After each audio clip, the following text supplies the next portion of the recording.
There's nothing new in human experience, Mr. Tully. So, before you dismiss something as boring or irrelevant, remember, if you truly want to understand the present or yourself, you must begin in the past. You see, history is not simply the study of the past, it is an explanation of the present. Let's examine how we got into this NBA viewership mess by looking at the past. Imagine a basketball league where, season after season, the same two players dominate the game. One player puts up stats we may never see again, while the other builds a dynasty known for its continuity and brilliant drafting. As these stars age out, a new era begins. A phenom center wins a ring and racks up MVP after MVP. A small market guard shines, but struggles in the playoffs. Meanwhile, lesser-known stars and small market teams keep clawing their way to the finals. Despite all of this, viewership is declining. This league I'm describing isn't today's NBA. Well, it is, but it's also the NBA of 50 years ago. The parallels between the 70s and now are uncanny. If this happened before, how do we fix it again?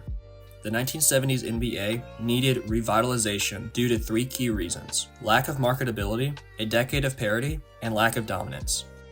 Between 1971 and 1979, 8 different teams won championships in those 9 seasons. The MVPs of the era, they struggled. In 1971, Kareem won the finals, but after that, 4 straight seasons of the MVP falling short. In 1976, the MVP missed the playoffs altogether. In 1978, Bill Walton was injured, and the Trailblazers lost in round 1. And in 1979, Moses Malone was swept in only 2 games. The league was chaotic, and star power wasn't translating into must-watch basketball.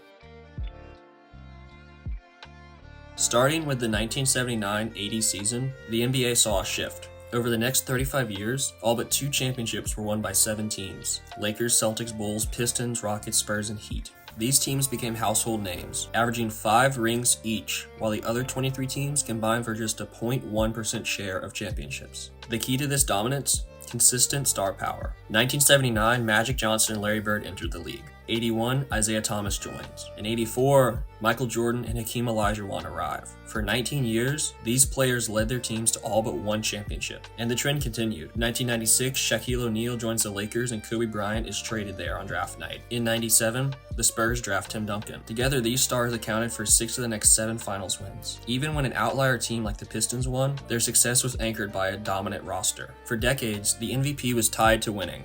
From 1980 to 2020, only 8 MVPs missed the conference finals. In 15 of those 40 years, the MVP was crowned a champion. Compare that to recent years. In 2020, 21, 23, and 24, the MVP lost in round 2. And in 2022, the MVP lost in round 1. The NBA's focus on advanced analytics and impact stats has led to MVPs being awarded to deserving players on paper, but not translating to playoff narratives. In contrast, the NFL ties its MVP award to winning. The MVP is often the best quarterback on the best team, ensuring they're likely to appear in the Super Bowl or at least the conference championship. For example, the 2024 NFL MVP race features Josh Allen, Lamar Jackson, Saquon Barkley, and Jared Goff, not Joe Burrow, because the NFL bets on the Ravens, Bills, Lions, and Eagles playing in February. The NBA needs to simplify its approach. Instead of rewarding stats alone, prioritize winning. Imagine if LeBron James won MVP in 2020, Curry or Tatum won in 2022, Nikola Jokic won in 23, or Luka won in 2024. The narrative shifts to, the MVP led their team to the finals, not the MVP can't get past round 2. Yes, it's impossible to predict the playoffs perfectly, but historically, MVPs played for top teams. Of the 8 recent MVPs who didn't make a deep playoff run, 5 of them were on teams with the best or second best records in their conference. To fix the NBA's viewership problem, promote winners, award MVPs to players leading dominant teams, and celebrate stars on competitive rosters.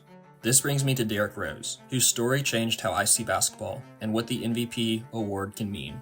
In 2011, Rose won MVP over LeBron James despite being worse in almost every statistical category.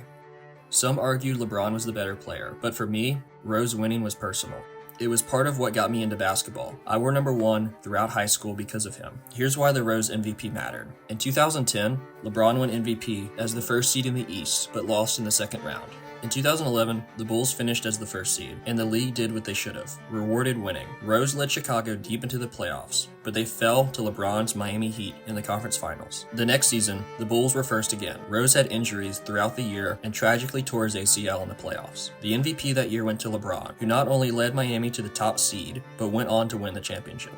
The lesson here is simple. Winning matters. Rose's MVP wasn't just about stats. It was about capturing the narrative of a rising star leading his team to success.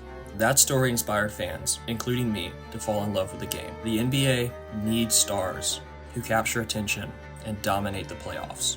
So for 2025, names like Shai Gilgeous-Alexander or Jason Tatum should be at the top of MVP discussion, not because of stats alone, but because they lead winning teams. It's time for the NBA to embrace and reward winning again. Stop applauding pretty stats and start lifting up success.